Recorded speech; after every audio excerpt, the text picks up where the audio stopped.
विद्याश्री न्यास वाराणसी और महात्मा गांधी अंतर्राष्ट्रीय हिंदी विश्वविद्यालय वर्धा के संयुक्त आयोजन में किया गया है। एक हिंदी के विद्यार्थी के रूप में जो संस्कृत के विद्वान हैं उनमें कुछ दखल देने की मेरी क्षमता नहीं है,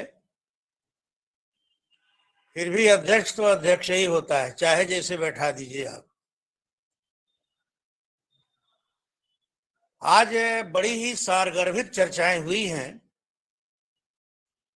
पंडित दयानिधि मिश्र जी के संयोजन में प्रोफेसर रजनीश कुमार शुक्ल जी के मुख्य आतिथ्य में प्रोफेसर हनुमान प्रसाद शुक्ल जी के विशेष स्थापना के रूप में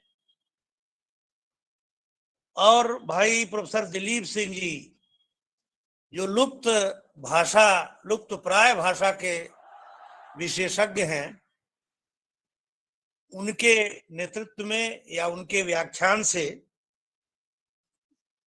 अध्यक्ष के रूप में मैंने अनुभव किया कि जो शब्दों का समूह वाक्य है और वाक्यों का समूह भाषा है, और भाषा से ही हम संवाद करते हैं। किसी व्यक्ति से किसी ज्ञान की परंपरा को जानने का प्रयास हम भाषा के माध्यम से ही करते हैं। आज यह आवश्यकता क्यों पड़ी कि हम भाषा की, भारत में जो भाषा चिंतन की परंपरा है, इस पर चर्चा करें।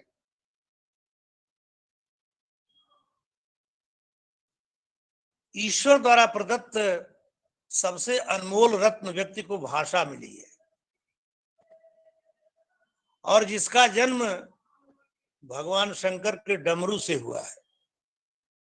ननाद घट्टम नव पंचबारम, भाषा वहां से प्रकट हुई है, और वो प्रकट हो करके आचार्यों के मस्तिष्क में आई। आचार्यों ने उस पर चिंतन किया और चिंतन करने के बाद बताया कि भाषा एक ऐसा तत्व है जिसके माध्यम से हम जीवन को, ज्ञान को, अपनी परंपरा को, अपने ग्रंथों को उच्च शिखर पर ले जा सकते हैं। पर बहुत विडंबना हुई कि 1000 वर्षों तक हमारे यहाँ काव्य सिद्धांतों पर चर्चा होती रही और भाषा का, अलंकार का तमाम स्वरूप हमारे आचार्यों ने निर्धारित किया। पर पता नहीं कौन सी ऐसी हवा बही कि हमने उन सारी चीजों को छोड़ दिया। आज भी हम जो विषय पढ़ रहे हैं अपने विश्वविद्यालयों में, जो विषय हम पढ़ा रहे हैं अपने महाविद्यालयों में, अपने इंटर कॉलेजेज में, उन विषयों का ताल्लुक, उन विषयों का संबंध हमारी ज्ञान परंपरा से नहीं है। और अगर भाषा भी इस षड्यंत्र में उस ज्ञान परंपरा से कट गई हो तो कोई आश्चर्य नहीं। अगर हम अंग्रेजी बोल लेते हैं तो हम बहुत बड़े विद्वान माने जाते हैं। लोग कहते हैं कि वो संस्कृत के जो पंडित हैं उनको अंग्रेजी भी आती है, इसलिए उनका सम्मान बहुत है।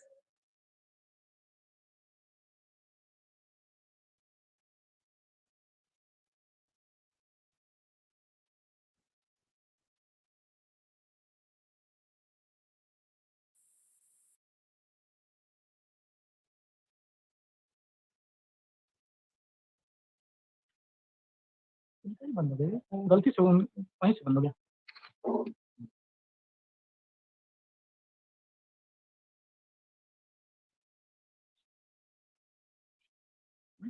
लिमिट कर दिया ना, हम किए हैं ना।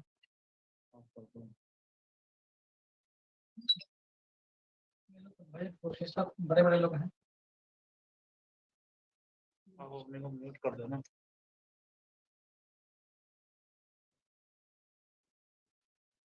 अच्छा ये मीटिंग है।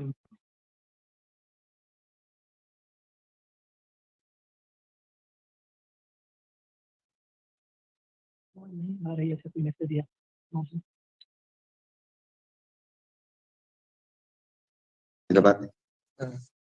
और उसमें देखिए कौन कौन है।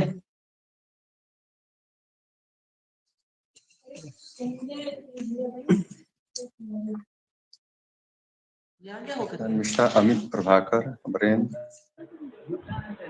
सर आपकी आवाज नहीं आ रही, शायद माइक म्यूट हो गया है।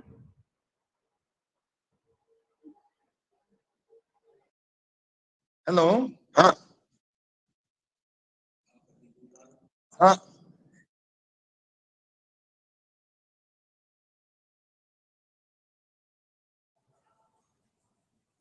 Hello hello hello. हाँ ठीक है, ठीक है।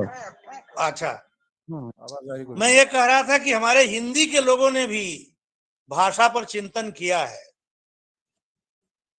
उनका चिंतन दूसरे ढंग का हो सकता है, लेकिन उस चिंतन में हमारे कबीर साहब कहते हैं कि संस्कीरत है कूप जल भाषा बहता नीर।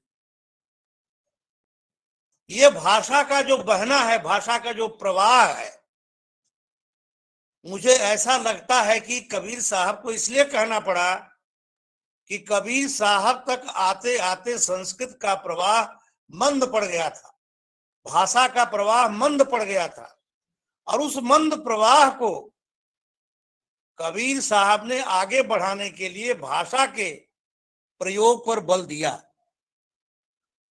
इसलिए वो बार बार यही कहते हैं, तुलसीदास ने भी कहा है कि कीरति भणिति भूति भली सोई, सुरसर सम सबका हित होई। जो भाषा के माध्यम से कहा जाता है, भाषा के माध्यम से जो कहा जाता है, वह सबका कल्याण करता है। इसलिए भाषा शब्द ब्रह्म के रूप में, भाषा लोक कल्याणक के रूप में बराबर हमारे सामने रही है। जहां तक पंडित जी का प्रश्न है भाषा के संदर्भ में, मैं समझता हूं कि पंडित जी संस्कृत के विद्वान थे, अंग्रेजी के विद्वान थे, और प्रोफेसर रजनीश शुक्ल जी ने कहा भी है कि आप हिंदुस्तानी एकेडमी में बैठे हैं तो भाषा का नेतृत्व संभालना होगा। भाषा का नेतृत्व केवल हिंदुस्तानी एकेडमी से नहीं संभलेगा। पूरे देश के लोग जब भाषा को लेकर के, और मुख्य रूप से जो विचारों की गुलामी है, उसको जब तोड़ने का प्रयास करेंगे, तो 1000 वर्षों में हमारे काव्य शास्त्र का के जो सिद्धांत बने हैं, जिनको हमारे मार्क्सवादी मित्रों ने आ करके भाषा का तो प्रश्न ही छोड़ दिया। अगर राष्ट्रभाषा की बात आई तो उन्होंने कहा कि हमें रोटी चाहिए, राष्ट्रभाषा नहीं चाहिए। जहां इस प्रकार का नकारात्मक चिंतन हुआ, उस चिंतन को हमें समाप्त करने के लिए आज भी हमारे दिल में, हमारे हृदय में, हमारे मस्तिष्क में, हमारी बुद्धि में जो गुलामी का भाव है या हीनता का जो भाव है, संस्कृत जानते हुए भी हम संस्कृत के पंडित नहीं कहे जाते हैं जब तक हम अंग्रेजी न जानते हो। अगर इस तरह की हमारी बाध्यता है तो मैं समझता हूं निश्चित रूप से जो भारत में भाषा चिंतन की परंपरा है, वह युग युग में आहत होती रहेगी, घायल होती रहेगी। हमें पहले इससे उभरना होगा और विश्वविद्यालयों में, महाविद्यालयों में, स्कूलों के पाठ्यक्रम में भाषा के महत्व को समझाना होगा, समझना होगा। हमारे हिंदी में तो व्याकरण एकदम शून्य हो गया है। व्याकरण को तो हमारे हिंदी वाले कुछ मानते ही नहीं। मार्क्सवादी मित्रों ने ऐसा चलाया कि संसार में अगर हिंदी में कुछ है तो मार्क्सवादी समीक्षा है। उस मार्क्सवादी समीक्षा के जाल से, मोह से और उनके द्वारा बनाए हुए पाठ्यक्रम से जब तक हम बाहर नहीं आएंगे और भाषा के सवाल पर जब तक हम कार्यशालाएं नहीं करेंगे, भाषा के सवाल पर जब तक हम आने वाली पीढ़ी के हृदय में बीज का वपन नहीं करेंगे, तब तक मैं समझता हूं भाषा का चिंतन अधूरा रहेगा। हमारे ऋषियों ने जो भाषा का चिंतन, भगवान शंकर के डमरू से जो 14 महाबालेश्वर सूत्र निकले, भाषा का विकास तो वहीं से माना जाता है। हमारी इतनी प्रांजल परंपरा, हमारी इतनी महत्वपूर्ण परंपरा, इतनी सुदृढ़ परंपरा को आकर के यूरोपीय भाषा वैज्ञानिकों ने नष्ट करने का प्रयास किया। क्या उधर हमारी दृष्टि है, हमारे विद्वानों की दृष्टि है? मैं समझता हूं कि अगर उधर हमारी दृष्टि नहीं है तो हम निश्चित रूप से भाषा पर जो निर्णय लेंगे वो उसके गलत निर्णयों पर हम पहुंचते रहेंगे। हिंदी में बाबूराम सक्सेना ने, धीरेन्द्र वर्मा ने, चट्टोपाध्याय जी ने, सिद्धेश्वर जी ने और देवेंद्र शर्मा ने, साथ ही पंडित विद्यानिवास मिश्र ने भाषा पर अभूतपूर्व चिंतन किया है। आज हमारे पीएचडी करने वाले छात्र भी नहीं जानते हैं कि पंडित विद्यानिवास मिश्र ने भाषा पर कौन सा चिंतन किया है। उसका सबसे बड़ा कारण यह है कि हम अपने पाठ्यक्रमों में भाषा का पाठ्यक्रम रख ही नहीं रहे। व्याकरण क्या है उधर हमारा ध्यान ही नहीं है, भाषा का विकास कैसे हुआ उधर हमारा ध्यान ही नहीं है। इस अवसर पर बहुत कुछ न कह करके मैं थोड़ी सी बात और कहना चाहता हूं 2 मिनट की, कि पंडित विद्यानिवास मिश्र के भाषा का जो चिंतन था वह शास्त्र से ला करके लोक भाषा में उसका पर्यवसान होता था। क्योंकि आप देखिए, हम लोग भी पंडित जी के करीब रहे हैं, 42 वर्ष 32 वर्ष तो नहीं रहे हैं, लेकिन जब भी रहे हैं उनके करीब रह करके हम लोगों को मिला है कि पंडित जी शास्त्र को लोक में ला करके समाहित कर देते हैं। और मोरे राम के भीजे मुकुटवा, सीता के पटुकवा हो, जब इस तरह का भजन वो गाते हैं जो लोक भाषा में है, तो ये समझना चाहिए कि पंडित विद्यानिवास मिश्र कठिनता से सरलता की ओर बढ़ते हैं और उसी लोक भाषा में वो लोक रस तलाशते हैं और वह लोक रस ही भारत का असली रस बनता है।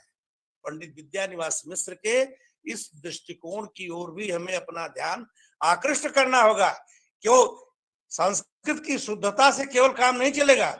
पंडित जी उस धारा को, उस परंपरा को वहां से लेते हैं और लोक भाषाओं तक लाते हैं, परेशान वहां करते हैं और कहते हैं हमारा जीवन लोक जीवन है, हमारी भाषा लोक भाषा है, हमारा रंग लोक का रंग है, हमारा देवता लोक का देवता है।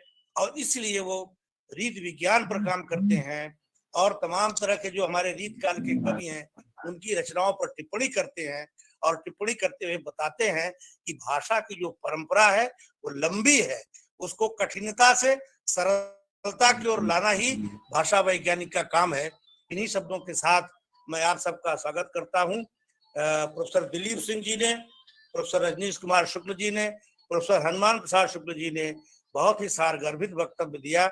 मैं आप सबको अध्यक्ष के रूप में धन्यवाद देता हूं और यह उम्मीद करता हूं, आशा करता हूं कि भाषा का यह चिंतन केवल इन 3 दिनों में ही नहीं चलेगा, हमें पाठ्यक्रमों में भी इसको सम्मिलित करना होगा और अपनी नई पीढ़ी को भाषा के इस चिंतन से परिचित कराना होगा। इन्हीं शब्दों के साथ आयोजकों के प्रति और दोनों संस्थाओं के प्रति मैं बहुत बहुत आभार व्यक्त करता हूं।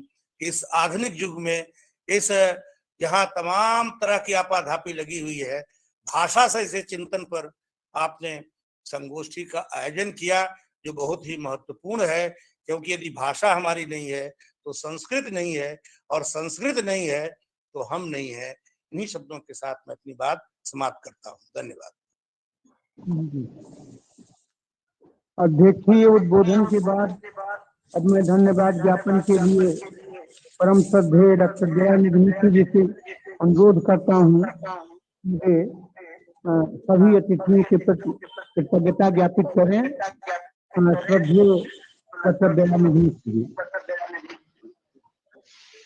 संस्कृति और दर्शन के गंभीर अध्येता और तेजस्वी वक्ता प्रोफेसर रजनीश कुमार शुक्ल जी, संत साहित्य के आचार्य